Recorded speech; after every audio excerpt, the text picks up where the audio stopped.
अमरावती येथील जिल्हा सामान्य रुग्णालयामध्ये ज्या पद्धतीनं घटना घडली, 3 जे नवजात बालकं आहेत ते दगावले, त्या घटनेनंतर भंडाऱ्याच्या घटनेची सुद्धा आठवण या ठिकाणी झाली आहे. आपल्यासोबत माजी गृहमंत्री अनिलजी देशमुख आहेत. आपण त्यांना विचारूया कशा पद्धतीने या संपूर्ण घटनेकडे बघताय आणि काय नेमकं भंडाऱ्यात झालं, तर भंडाऱ्याच्या धर्तीवर आता काय उपाययोजना केल्या पाहिजेत? असं आहे की अमरावती येथे काल जी दुर्घटना झाली की त्या घटनेमध्ये 3 बालकं जळून बिचारी मृत्युमुखी पडली.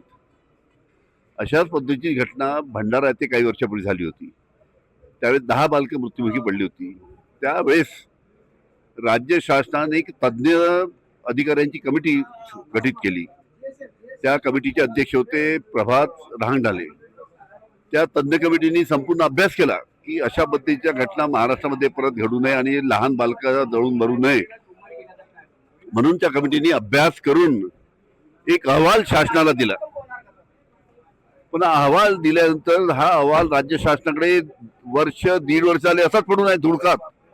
संपूर्ण अहवाल धुळकात पडलेला आहे. त्याच्यावर कोणतीही कारवाई व्यवस्थित पावलं उचलली नाही राज्य शासनाने. त्या तज्ज्ञ कमिटीच्या अहवालावर जर राज्य शासनाने जर योग्य पावलं उचलून जर त्याची अंमलबजावणी केली असती तर काल जी अमरावतीला जी घटना घडली ती घडली नसती, ती घटना घडली नसती. त्याच्यामुळे या गोष्टीची जाब त्यांनी राज्य शासनाचा विचारताय की तुम्ही समिती गठन आपण करता, अहवाल काय धुळकात पडायसाठी आपण मंत्रात दिलाय का तो?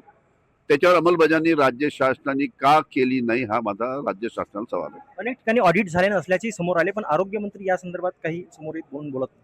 अजून एक सांगतो, ज्या ठिकाणी ज्या रुग्णालयामध्ये ही घटना झाली त्या ठिकाणी 2.5 वर्षापासून डीन नाही आहे.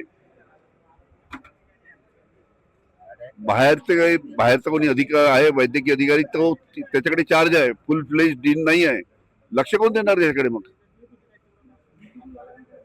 या सर्व गोष्टीचा राज्य शासनाने याचं उत्तर दिलं पाहिजे. अतिशय गंभीर ही बाब आहे. आरोग्यमंत्र्यांनी जबाबदारी घ्यावी. 100% या घटनेची जबाबदारी जी आहे ती आरोग्यमंत्र्यांनी घ्यावी असं माजी गृहमंत्री अनिल देशमुख यांनी म्हटलंय. विशेषतः ज्या ठिकाणी अद्यापही फायर ऑडिट झाले नाही त्या ऑडिटच्या संदर्भात आता प्रश्न विचारला जातोय. एकनाथ चौधरी, एबीपी माझा, वर्धा. एबीपी माझा, उघडा डोळे बघा नीट.